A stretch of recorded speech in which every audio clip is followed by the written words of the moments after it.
We know that the less carbon dioxide and carbon monoxide we send into the atmosphere, the better our air is, the better our planet is, the better off we are.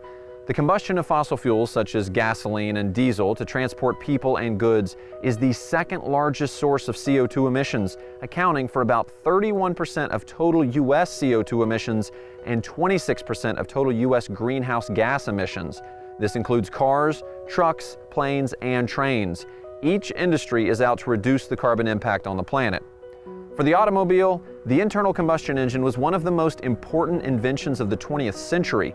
It drove important revolutions in transportation, the rise of the suburbs, and tremendous job growth and wealth creation. But it's the 21st century now, and prevailing science tells us in the past 100 years, we've sent far too much CO2 and pollution into the atmosphere in far too short a time. One way we can drive a change in energy and transportation is to create a hydrogen economy. Automakers are now coming out with new cars that are powered by electricity created by hydrogen fuel cells. And True Zero is a new company building hydrogen dispensing stations across California to serve those vehicles. You know, I don't think people realize that hydrogen is everywhere around us. It's the most prevalent substance in the universe. It really is very easy to create hydrogen out of multiple sources. And so as an energy application, hydrogen itself is something that we can use everywhere around the world. So the drive to True Zero is something that we've kind of grabbed as our moniker, as our way of what we're doing, what the benefit really is. Because at the end of the day, we're not first element fuel. We're really trying, in our minds, change the world and really combat three things: pollution, our over-reliance on foreign oil, and the war on climate change. And hydrogen has the opportunity to actually act on all three of those things. So for us, the drive to True Zero is really kind of our momentum piece. It's our driving towards what we're trying to do and why we get up every day.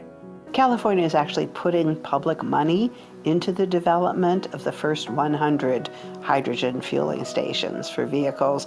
And we made that commitment because we felt it was necessary to be able to demonstrate the viability of the technology in a situation where the car companies have done their part. They've produced and are now ready to make available very attractive and usable vehicles, but there has to be a fuel supply. We think it's a good investment of the state's money because the pollution problems that we face are so severe, and the costs to our people's health, to our communities, to agriculture are great.